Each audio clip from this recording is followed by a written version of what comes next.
pour justement mettre en œuvre les opérations. Également, d'autres textes font allusion à la réutilisation de l'eau. Le Grenelle de l'environnement, le Grenelle 1 qui a été voté en fin 2007, si je me souviens bien, et le Grenelle 2 qui vient de sortir, là au 11 mai, réaffirme un certain nombre d'objectifs au même titre que le SDAGE. Dans le schéma directeur d'aménagement et de gestion des eaux, les enjeux, les 15 questions importantes, le SDAGE se propose d'y répondre sous forme d'orientation et sous forme de disposition, en fait, de règles du jeu, qui vont permettre, notamment, dans certains cas, d'autoriser des réutilisations d'eau usée dans le cadre d'irrigation ou de certaines activités ludiques.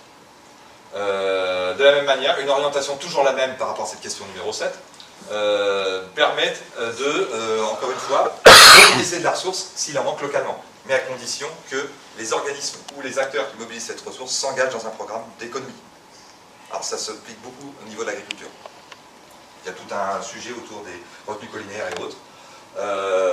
Également, à ce niveau-là, en ce qui concerne la mobilisation de ces ressources, qu'elles soient conditionnées par des arrêtés préfectoraux et donc des enquêtes préalables. Dans le Grenelle, réserve de substitution pour l'irrigation, on la retrouve. Les organismes uniques de gestion qui sont confiés aux chambres d'agriculture pour gérer collectivement le bien eau au niveau des volumes prélevés à l'échelle d'un département, et la possibilité pour les établissements d'accueil du public de réutiliser les eaux pluviales. Qu'est-ce qu'une masse d'eau? Je vais aller très rapidement. J'ai parlé de bassin versant, je vous ai décrit déjà comment était constitué un bassin versant, et bien vous retrouvez la deux natures d'eau qui constituent un bassin versant et qui sont les préoccupations de notre établissement parce qu'elles sont les préoccupations des États européens en matière de reconquête de la qualité des eaux. Donc vous voyez que ce n'est pas uniquement le cours d'eau qui nous intéresse, c'est bien tout ce qui se trouve aujourd'hui recélé de l'eau, donc toutes les formes de représentation de l'eau. Ce qui veut dire que tous les acteurs, par définition, sur un bassin versant sont engagés ensemble, que la réflexion doit avoir lieu ensemble. Et ce n'est pas pour rien que, en fonction de la pression agricole, industrielle, collectivité, domestique, on aura des acteurs qui vont émerger plus ou moins comme chefs de file d'opération au niveau de bassin versant. Le bon état des eaux, on le retrouve avec la notion de bassin versant. On retrouve l'état écologique des eaux de surface, qui est diffusé chaque année à partir de maintenant, quasiment. L'état chimique, qui concerne toutes les substances dangereuses. Ça, c'est pour les eaux de surface. Et pour les eaux souterraines, il faudra à la fois vérifier un bon état quantitatif des eaux, c'est-à-dire que les prélèvements, la somme des prélèvements soit inférieure aux réserves mobilisables. Donc pas aller à la course aux arrêtés préfectoraux pour obtenir des autorisations, sans étude préalable. Et l'état chimique, c'est la qualité. Exemple de réalisation, et j'en terminerai. Secteur industriel. Premier secteur industriel, une station d'épuration existante avec des effluents sur un réseau unitaire.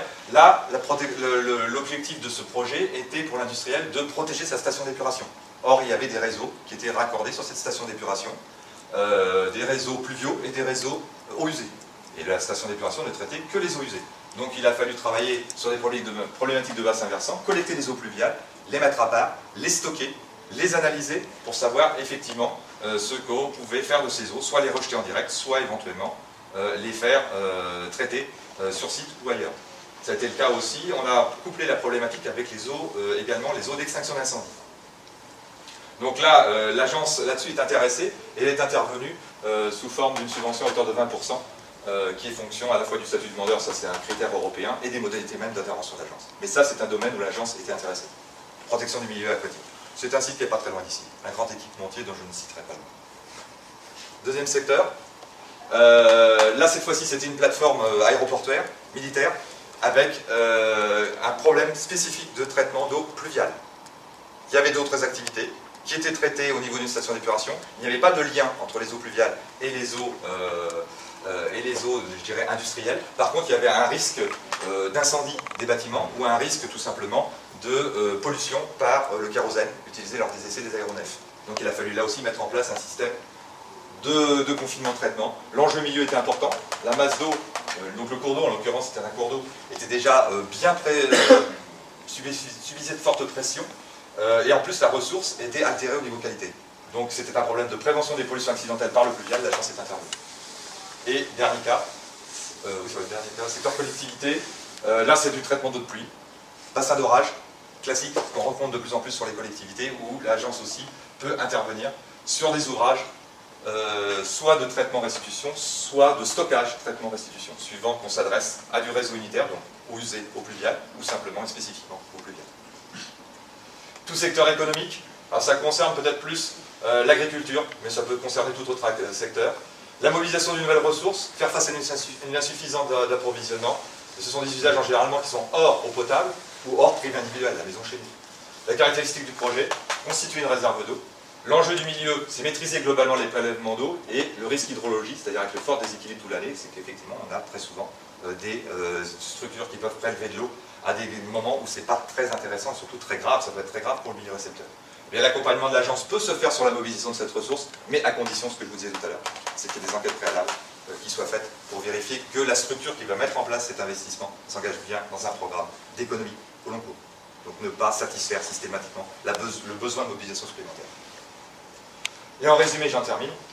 Un bon projet pour l'agence, ce sera toujours un projet qui sera complètement validé par rapport aux enjeux du milieu récepteur. Que ce soit un réseau d'assainissement ou que ce soit un milieu naturel, il faut toujours vérifier que ce projet est bien basé sur un diagnostic parfaitement clair, qu'il soit efficace, qu'il s'inscrive dans la durée, c'est-à-dire qu'on ne mette pas un investissement qu'on ne pourrait plus gérer, faute de moyens, faute de crédit, ou parce que tout simplement ça ne marche pas à terme, et qu'enfin ce soit un projet qui implique totalement le maître d'ouvrage et celui qui l'aide à concevoir. Donc c'est une co-responsabilité.